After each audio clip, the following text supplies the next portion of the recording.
Welcome back to Golden Blue Dude. If you like college football and college basketball, then go ahead and hit the like and subscribe button, because that is what we do here. Videos every single day. Don't miss a day. I've been doing this every single day for over a year now. So this is a long streak, and I don't plan on ending it anytime soon. And go check out the Patreon page. We've revamped it. A lot more variety. Go check it out when you get a chance. And don't forget to send in your short video clip of you saying either I am Golden Blue Dude or we are Golden Blue Dude. You see my face and hear my voice every single day. I thought it was your turn to have your own video. So today I wanted to talk about the ACC, specifically why West Virginia isn't in the ACC right now. And it's not as simple as just the last conference realignment. This goes back over half a decade, people. And if you're a West Virginia fan and you don't like Maryland, or you're not sure about it, this video will make sure that you really don't like Maryland. There's some stuff that I found out that I did not know. I know Maryland is already a rivalry of West Virginia, but I have a new hate for Maryland now because of all the stuff that I found out. Let's get into this. So the ACC was formed back in the early 1950s, around 1953, and it was a bunch of teams out of the Southern Conference that wanted to get out of the Southern Conference and form their own league. One of the big reasons was because the Southern Conference wanted a bowl ban because more focus was being put on football than academics. So they wanted to shift the focus back to academics. So they wanted to enforce a bowl ban on their own members. West Virginia was on one side of the aisle, which ironically, they were actually for the bowl ban. The reason I said ironically is because now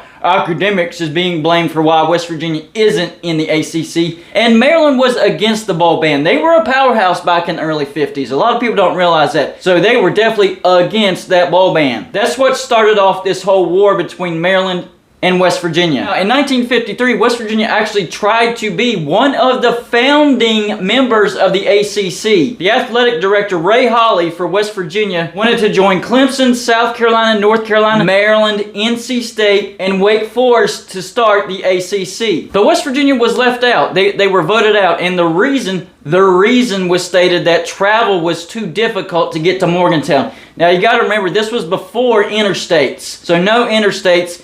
And the official reason they listed was travel was too difficult. So West Virginia was left out, and eventually they added Virginia instead of West Virginia. Now, on top of that, Virginia Tech was also interested in being one of the founding members, but they also weren't voted in due to travel. Now, I don't know what the vote was for West Virginia, but for Virginia Tech, it was 4-4. Not a majority vote, and that's including Virginia. Same reason they stated, too difficult to get to Blacksburg, pre-interstate era. So the teams that voted for Virginia Tech were Wake Forest, North Carolina, NC State, and Duke, and the teams that voted against were Clemson, South Carolina, Maryland, and Virginia. And yes, your ears do not deceive you. South Carolina was actually a founding member of the ACC before they went and joined the SEC. Now, Maryland has made no bones about it. They have opposed the addition of West Virginia with a passion. Virginia is another one of those teams that really didn't want West Virginia joining as well, at all costs, pretty much. Now, the reason for Maryland is pretty selfish. Maryland has always, and I mean always, wanted to control the Maryland, Baltimore, Washington, D.C. area when it comes to recruiting and athletic advantages in whatever conference they're in. They want to be the team in that area. Remember, West Virginia played their first season in the Big 12 in 2012. When did Maryland join the Big 10?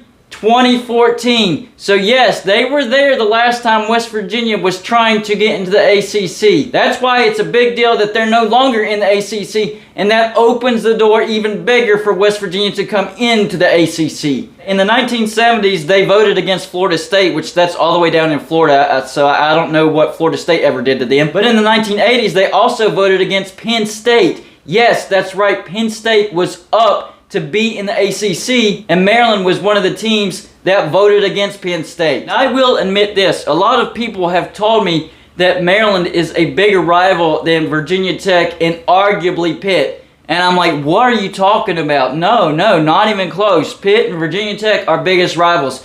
I'm starting to realize what they're talking about, because Maryland literally shifted the future of West Virginia and has blocked West Virginia from getting into the ACC multiple times. So I'm starting to agree with those people that Maryland is at the top of the list as far as heated rivals for West Virginia. And that the reasons that we have for hating them are actual real reasons that affected the future and the path of West Virginia University. And a lot of people think that you need a unanimous vote to get into the ACC. That's not true, because back in 2003 when they invited Miami and Virginia Tech, both of those teams got a 7-2 vote. That's not unanimous. It's a pretty good vote, but it's not unanimous. They just need a majority vote. So here's where we stand right now as far as teams that are for West Virginia and against West Virginia going to the ACC. Right now, Duke and Virginia are really the only teams that are flat out not for West Virginia. Teams that are on the fence, NC State, Wake Forest, and Virginia Tech. But the rest of the teams are actually for West Virginia joining. Talking about Florida State, Miami, Georgia Tech, Clemson, Louisville, Pitt, Syracuse, and Boston College. Now, the thing that's different now than what it was in the early 50s and even in the last ACC realignment, 2011-2010-ish, Maryland is not in the ACC anymore. They joined the Big Ten.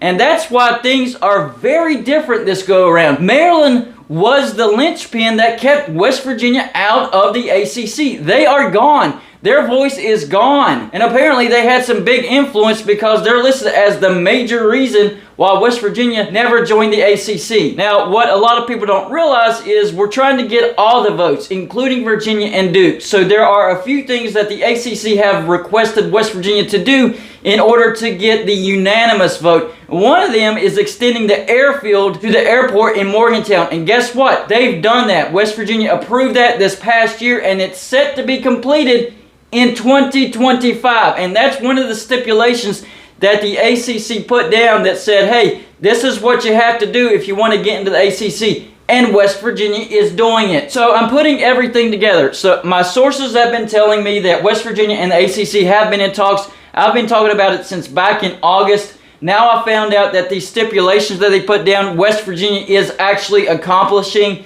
And the linchpin, Maryland, that's been there the whole time, is no longer in the ACC. And that's why when you put it all together, it does make sense that West Virginia is headed to the ACC, because all the roadblocks that were standing in the way are no longer there. That's why it's really confusing me, because people are like, hey, Golden Blue Dude, you're lying about this. Well, first of all, I'm not making this up. I've had sources tell me this. I did my research. I just listed it, and I'll try to leave all the links in the description of this video so you can check it out for yourself. And I get there's a bunch of reasons why West Virginia won't join the ACC. I get that. There's pros and there's cons. But this is just to show you that it's not made up. This isn't a story that I created. It's what sources have told me and the research that I've done. Now, the biggest question is the timing.